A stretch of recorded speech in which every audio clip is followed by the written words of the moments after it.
Hello YouTube! It is Toy Adventures here again with another figure review. Like I stated in the previous review for Charlie and the Sauropaletta, today we are taking a look at the Soundstrike Edmontosaurus. Luckily I got this one on Amazon. My pre-order actually ended up shipping, which is pretty epic. So I'm happy. Taking a look at the box, we're just going to go ahead and jump straight into this.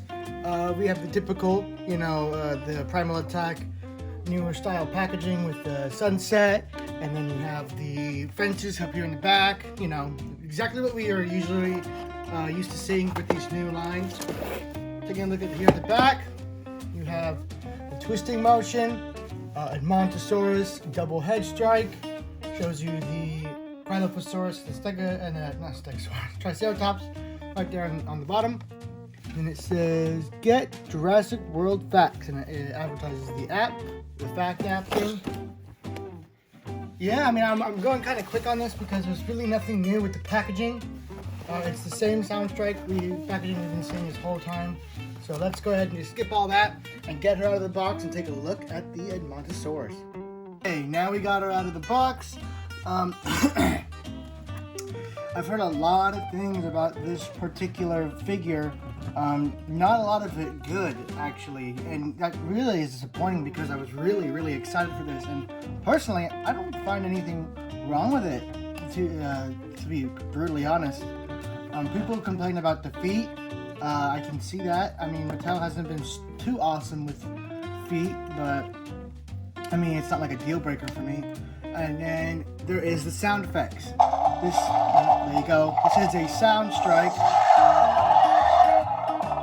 which I must admit is probably the worst idea Mattel has ever come up with. A dinosaur toy that makes noise when it moves and does not have an off switch. Yeah, I don't know where the oversight on that went. Someone clearly wasn't, thinking it fully through, that these, couldn't possibly be annoying in the slightest. So that's kind of sad. It would be nice to be able to shut these things off so they're not just constantly, like in my case and for a lot of other collectors' case, when we go take photos, we just take these, toss them in a backpack, and get moving. And while you're moving, these are going to shake around, and the whole walk there, this is what you're going to be hearing.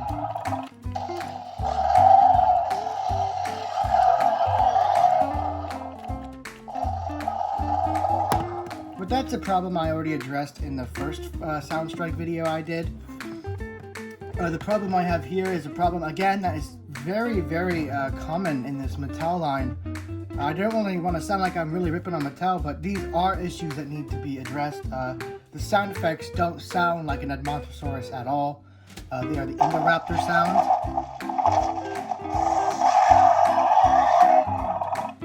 As you can see, I mean, yeah, the stomping could be an Edmontosaurus, but those roars are certainly Indoraptor. I mean, it's not like there's a video game called Evolutions that has a huge sound file for this animal that you could easily get sound effects from. That doesn't exist, right? Anyway, take a look. I actually like the paint. People say they don't like the paint scheme. I actually am down with the paint scheme. I think it looks nice. I like the blue here, the yellow up on the crest. This seems like it'd be a male since it's so colorful and showy. I feel like this should be a male, so that's what I'm going to call him. I'm going to call him a he because, he has the attraction color. So, taking a look at around the body, he has this nice brownish beige going along the body with this nice darker, it looks like kind of like a bluish gray. Oh no, actually a bit greenish. I don't know how well it's coming up on camera. It's like a mix between a dark green and black almost. Hard to describe. Let me get up there closer. Going down here to the back. No extra paint detailing on the tail, other than the little serial number. I'm willing to give a lot of forgiveness for this figure because it is the first Edmontosaurus we've gotten in this toy line that's actually like a, in-scale figure. So the fact that it's a new dinosaur really saves it for me, but these other issues need to be addressed. Having a dinosaur toy that can make sound without an off and on switch, that makes sound easily, just is dumb, to be brutally honest. It is dumb. It's a very dumb idea. Definitely needs an on and off switch. That way people who don't care for the sound effects or are putting them in a backpack or whatever, you know, moms or dads throwing them in a toy bin or put them in a backpack to take you to the beach. You know, anything when you're putting this thing in a bag or keeping it mobile, it's going to make sound majority of the time, and it's going to wear out the batteries. It's going to be annoying most of all. So this is a problem with the other sound strikes, and I don't know why they haven't fixed it yet. I mean, I get for this one because it was already in the wave, but for future waves, we really need on and off switches. Please. And it wouldn't hurt to get the proper sound effects in there. This one I can kind of understand because it's not something that we saw in the movies, so it doesn't have a direct sound file from the movies that they can get the license to, and maybe getting the license from, well, you even have Operation Genesis that you can get sound effects from, but I'm sure that's going to be a lot trickier said than done. I mean, done than said. And I don't know how hard it is to get the sound effects rights from Evolutions. But I feel like if they went the extra mile, that would have really showed. But I'm not going to hold them down for it. I mean, at least in my case, I don't care about the sound effects at all. I don't care if it has a sound feature. I'm here for the dinosaur toy, you know? The sound feature is more for the kids. And but even when I was a little kid, I was very particular when I was into dinosaur toys. Like, if it didn't make the right sound, that really bugged me. So this would probably really bug me as a kid. I mean, I'd still love it because I would love this so much, but the sound effects would certainly bug me. Getting off of that, you know, beating a dead horse here, let's get on to the articulation. So you have the forearms up here. They can go in and out about that far, and they can twist around. I think 360. Yeah. The neck, due to the action feature, is on a loose ball joint, but can only go about that far sideways. You can hardly even see it. Not that much. The head actually has its own joint. It can go about down to that. Can go down about that far. Perfect for those grazing shots. Love that. Love when they add articulation on the head itself. Can go up about that far. You can twist it about that far safely. I wouldn't do it any farther because you could end up breaking it. And then oddly enough, that far on that side. You can tell, I mean, I'm just trying to review this thing and it won't shut up. Going on to the thighs over here, you get movement 360 degrees. Just a little tricky due to the chubby body. And no articulation at the ankles. The tail obviously moves for the action feature. And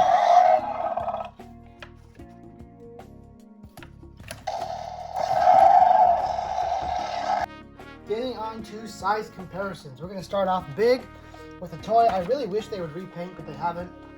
I know some people in the community are going to be like, what, another T-Rex? No, I can get down with a repaint of this. So here it is with the thrash and throw. Here is a good comparison like that. I think they go about pretty damn well in size. Yeah, I like that. Get a couple more of these guys, you can really get a proper display going. So, I almost took the golden one away. Going down a bit smaller in size, we're going to take a look at the most recent Allosaurus. I'm not sure how well these two scale up, but it looks really good, at least in my opinion.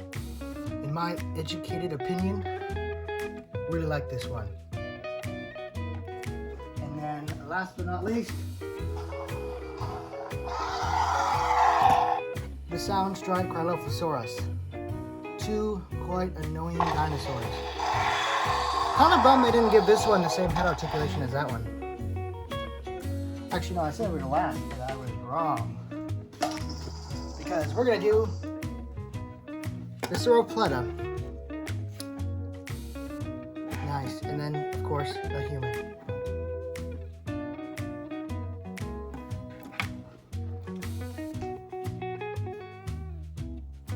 So that pretty much takes care of it for the new Soundstrike Edmontosaurus.